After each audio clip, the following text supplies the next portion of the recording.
Hey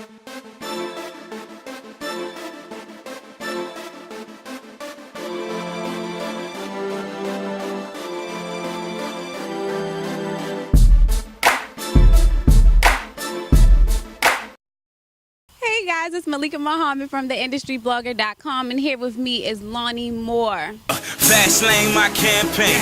B-side, that's all me. Black clan, no sleep gang.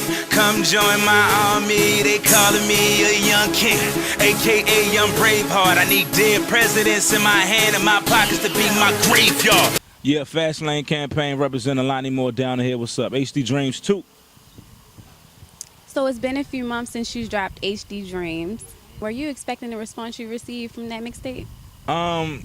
Actually, I was, because new music in Baltimore is not expected, so it was refreshing to people, and how they responded to it was positively. Everybody likes real hip hop, so I'm thankful for all the love I'm getting. That's a blessing.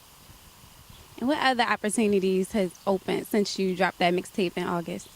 Oh man, opportunities in film have come about right now. I'm working on a few film screen opportunities, maybe some stage play opportunities as well. I'm really deep into acting now. I mean, I went to high school for it, but now I'm really actively auditioning, even considering getting an agent and all that. Just spreading myself out in different avenues, trying to develop myself as an artist. So pretty much music and film is it.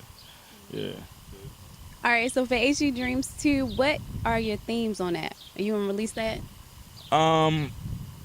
I'm not gonna release the full project, but I have 2 songs out right now on YouTube, and that's Lonnie Moore. No, that's youtube.com/Lonnie Moore 410, and I have a song on there called Kill 'Em All. That's gonna be on HD Dreams 2, which is like a hard hitting rap joint, and then I have Numero Uno, which is like hip hop soul. So you get a chance, look that up, and that's like the only exclusive that I have off the mixtape. Everything else is on the raps right now. You did release Kill 'Em All and Numero Uno, and then you also did another track with Little Tay. Well, Lil Tay, I always call him Little Tay. He say Lil Tay, okay?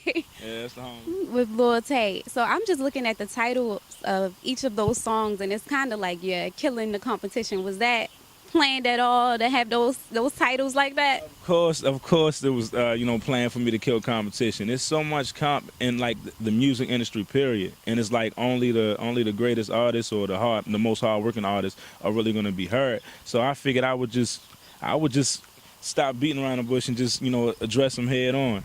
Coming from Baltimore especially, there's not a lot of people here really representing right. So I figured if there's nobody wants to do it, I would step up to the plate. I want somebody from here I can look up to. And after a while, I stopped looking and made it me. So that's why every track I'm going in. There is no competition right now. It's Baltimore or nothing. How did you get started with rapping? Did you wake up one morning and just say, dang, I can write. Honestly, I'm gonna be straight up. The way I got into rapping, I was doing poetry, and my mother got me into poetry. My mom is like one of my favorite poets, next to like Nikki Giovanni and Maya Angelou and all them, Langston Hughes. My mom is one of my favorite poets, so she was writing poetry for years, and she got me into it around the age of 12. I just wanted to do it to impress her. Like, I can do what I can do what you're doing. I can write poetry too. And then she approved of it, and I tried to go like to the hood with poetry. And they're like, man, nobody want to hear that, man. Turn it to a rap song. Nobody wants you spitting haikus and all that. So I started taking the craft seriously, and that's when I really started tuning into people like Rakim and Big Daddy Kane, Tupac, Biggie, and I wanted to perfect my own sound. I wanted to craft my own lane. So that's what really got me into it, you know what I'm saying?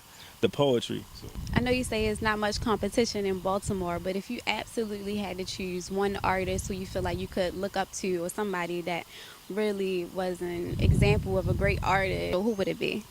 First of all, I like to say I'm a fan of every artist in my city. I don't care what your lane is, what genre, what style of music. I'm a fan of you. From my city, and you're making music, you're making good music, I'm a fan. I know how hard it is to be an artist here. But somebody to look up to, definitely King Los. He's like one of the hardest working artists from our town. He's had more opportunities than most, and he has so much further to go in his career. I'm just a fan as a lyricist, and I like to see where he goes from this point forward. So, Los, but everybody though. But, somebody I grew up on was Los, so. Why do you think we don't have that lane or that established artist, that scene, all of that? Honestly, because everybody in Baltimore wants to be the center of attention.